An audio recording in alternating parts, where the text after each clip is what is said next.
Hello friends, veterans, well wishers, नमस्कार।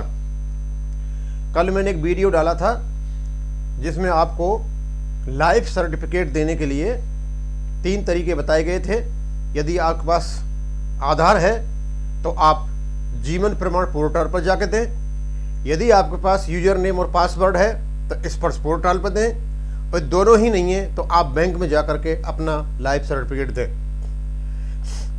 अब मेरे एक व्यूअर हैं मुकेश कुमार जी, वो कहते हैं कि मेरे पास आधार कार्ड भी अपडेट है स्पर्श में, पैन कार्ड भी अपडेट है स्पर्श में, मोबाइल नंबर भी है स्पर्श में, क्या मैं बैंक में जा करके लाइफ सर्टिफिकेट दे सकता हूं? मुकेश कुमार जी, पहले तो आप कोशिश कीजिए कि आप यदि आधार कार्ड से जीवन प्रमाण पोर्टल पर जाके दे सकते हो तो बहुत ईजी है, और यदि वहाँ कोई दिक्कत आती है तो स्वाभाविक सी बात है, लाइफ सर्टिफिकेट तो आपको देना ही है, तो आप बैंक में जाकर के दे सकते हो। जिस किसी को भी यूजर नेम और पासवर्ड होने के बावजूद भी, आधार कार्ड अपडेट होने के बावजूद भी लाइफ सर्टिफिकेट देने में दिक्कत आ रही है तो कृपया आप बैंक में जाएं, अपना लाइफ सर्टिफिकेट दें, क्योंकि लाइफ सर्टिफिकेट नहीं देने से आपकी पेंशन रुक सकती है। आपको हर हालत में लाइफ सर्टिफिकेट देना है, जिसका नवंबर में ड्यू है। एक मेरे व्यूअर हैं अली हसन जी, वो कहते हैं सर, नाम में जो स्पेलिंग मिस्टेक वाली जो समस्या है ना, ये बहुत जबरदस्त है। कहीं ना कहीं कोई ना कोई इस समस्या को क्रिएट कर देता है। हम लिख करके कुछ देते हैं, सामने वाला कुछ कर देता है।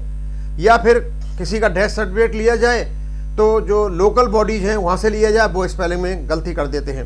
अली हसन जी, मैं एक बात बताता हूँ, शॉर्टकट ये है कि आपके जो मिलिट्री के डॉक्यूमेंट्स हैं, डिटेल्स हैं, और आपके जो व्यक्तिगत डिटेल्स हैं वो मैच होने चाहिए।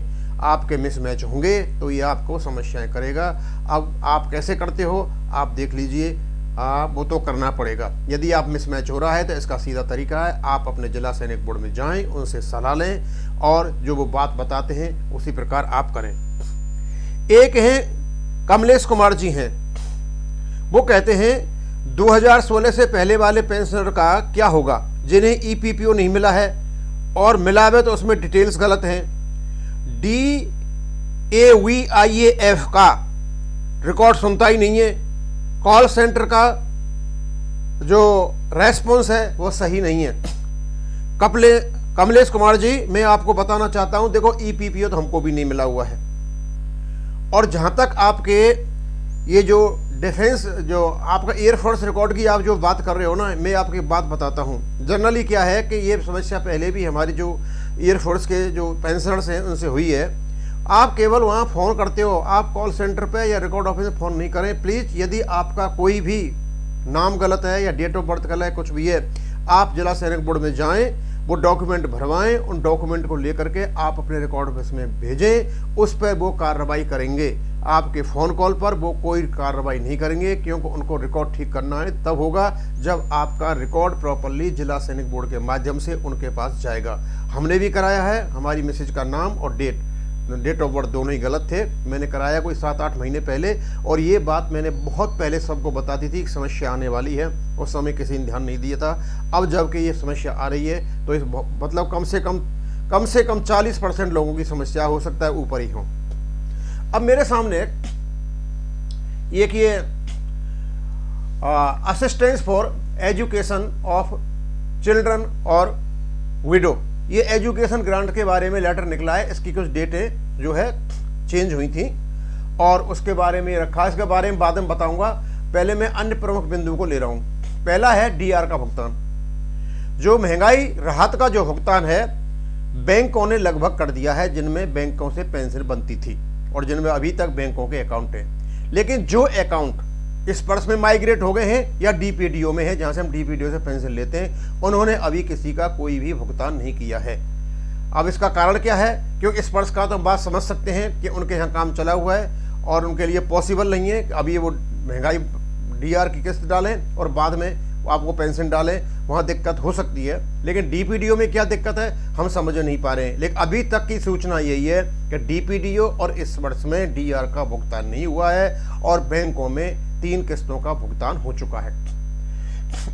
किसी ने पूछा था मेरे से एमएसपी की लेटेस्ट सूचना क्या है, जो कोर्ट में केस चला हुआ है दिल्ली हाई कोर्ट में, उसकी सूचना क्या है। मैं आपको बताना चाहूँगा, उसकी तारीख फिर आगे बढ़ा दी गई है। और मैं एमएसपी पे एक बात बताना चाहता हूँ, मिनिमम जो मिलिट्री सर्विस पे है, आप जो कोई आशा पाले हुए हो, ऐसी कोई भी आशा मत पालिए जो आप सुबह और शाम तक ये इक्वल जो मिलिट्री सर्विस पे की जो बातें कर रहे हैं, ये कभी नहीं होने वाली है। रीजन क्या है, मैं आपको कुछ केस बताता हूँ। एक तो OROP आपने देख लिया, 3.5 महीने तक वो केस लटका रहा और क्या डिसीजन आया था। एक और ECHS का केस हुआ था और जब फाइनल हुआ था तो उसमें केवल कोर्ट ने भारत सरकार को सलाह दी थी, कोई निर्णय नहीं दिया था।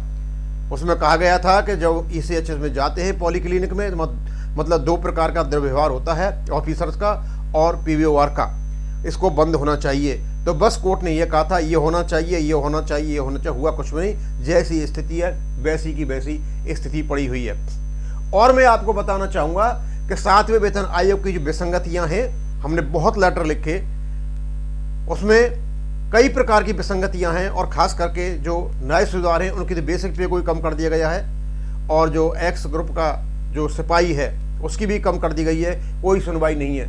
ऑनरेरी कैप्टन और लेफ्टिनेंट का उदाहरण तो आपके सामने है, क्योंकि उनका ना तो EFT में ज़्यादा सुनवाई हो रही है और न ही भारत सरकार की ओर से कोई ऐसा रेस्पॉन्स दिया जा रहा है, और नहीं, जबकि उनकी फिगर्स स्पष्ट हैं कि वहाँ डाउन नहीं हो सकती, लेकिन उनको भी इन्होंने डाउन कर रखा है। अब क्योंकि हमारे पास ये है कि जब हम सर्विस करते हैं फील्ड में, तो हमारी जो अवस्था है काम करने की और ऑफिसर्स की जो अवस्था है काम करने की समान है और उसके समान होना चाहिए। इसलिए MSP और फील्ड के जो अलाउंस है, ये कम से कम 10,000 रुपये का फ़र्क है, और डिसेबिलिटी पेंशन में तो ज़मीन आसमान का फ़र्क है। ये सारे के सारे जो फ़र्क डले हुए हैं, ये केवल और केवल ये प्रभावशाली लोगों के लिए है, और हम चाहे कितना ही कोशिश कर लें, इसमें कुछ भी नहीं होने वाला। होगा तो तब मैंने कहा था कि हम कम से कम 30 लाख के आसपास हैं। जब तक आप एक प्लेटफॉर्म पर नहीं आओगे, आप जब तक पैसा इकट्ठा नहीं करोगे इन केस लड़ने के लिए, अपनी इंफ्रास्ट्रक्चर आप जब तक खड़ी नहीं करोगे, आपकी कोई भी सरकार सुनने वाली नहीं है। उनको पता है हम बिखरे हुए हैं, हम टूटे हुए हैं, और हम आधे से किसी पॉलिटिकल पार्टी के साथ हैं, आधे किसी पॉलिटिकल पार्टी, आधे किसी पॉलिटिकल पार्टी के साथ हैं। हम एक दूसरे का बात नहीं मानते हैं, और यही कारण है, इसके कारण जो कुछ भी है हमें परेशानी हो रही है। अब इसकी कितनी भी सूचनाएं आती रहे, हाल तो इसका वही होना है जो अब तक है। अब मैं चलता हूं कि एक एजुकेशन ग्रांट केंद्रीय सैनिक बोर्ड हमारे जो पूर्व सैनिक हैं उनको देता है, और ये उनके बच्चों की पढ़ाई के लिए होता है। और ये जो आपको मिलती है grant, armed forces flag day fund, जो हर दिन जिसमें पैसा आता रहता है, हर सिटीजन उसमें देता है। कुछ कॉरपोरेट रेस्पॉन्सिबिलिटी है, वहाँ से भी इनको पैसा आता है, भारत सरकार भी पैसा देती है, और उनसे पैसा दिया जाता है एक्स सर्विसमैन के बच्चों को, जो मतलब एजुकेशन ग्रांट के नाम पर जो अच्छे बच्चे होते हैं। तो ये बता देता हूँ मैं कि इसकी जो डेट पहले थी वो अलग थी, नीचे डेट कर दी है इसमें 1 क्लास से लेकर के 9th क्लास तक और 11th क्लास तक इसकी डेट बढ़ा दी गई है 31 अक्टूबर 2022। आज 21 तारीख हो गई है, 10 दिन और हैं। जो भी एजुकेशन ग्रांट के लिए 11th बच्चों तक के लिए अप्लाई करना चाहता है, प्लीज़ आप जिला सैनिक बोर्ड जाएं और वहाँ से आप पूरी जानकारी लें और आप अप्लाई कर सकते हो। फिर 10th to 12th का जो बच्चा है उसका जो डेट है उसमें कोई चेंज नहीं है। पहले 31 प्रीवियस डेट थी 31 अक्टूबर 2022, तो वही की वही है। और जो पहले वाली थी 1 से लेकर 9 तक और 11वें की ये 30 सितंबर थी, इसको 1 महीना बढ़ा दिया गया था, 31 अक्टूबर कर दिया गया था। और ग्रेजुएशन की जो डेट है इसमें भी कोई चेंज नहीं है, एक 30 नवंबर 2022 तक है। अब मैं आपको बताता हूँ कि इसको पहली क्लास से लेकर के और ग्रेजुएशन तक ये आपको एजुकेशन ग्रांट मिलती है। अब ये मिलती किसको है? Up to the rank of havildar in army और इक्विवेलेंट रैंक इन एयरफोर्स और नेवी में मिलती है। ये 1000 पर मंथ पर हेड मिलता है और 2 बच्चों तक ये सीमित है। Limited to 2 dependent children of ESM, केवल 2 ही बच्चे तक आप ले सकते हो, 2 बच्चों से ज़्यादा नहीं है। और जो क्लास आपने पास कर ली है और उसके बेस पर आप जो अप्लाई करोगे पास की हुई क्लास के लिए पूरी साल का पैसा आपको मिलेगा। तो आप देख लीजिए, इसमें केवल एक ही डेट चेंज है, पहली क्लास से लेकर के 9 तक और 11वीं क्लास के लिए, और सारी की सारी डेट्स वही हैं। एक सूचना देनी थी आपको, यदि आपके पास आसपास कोई एक्स सर्विसमैन रहते हैं, उनके बच्चे पढ़ रहे हैं, तो प्लीज़ आप उनको बताइए।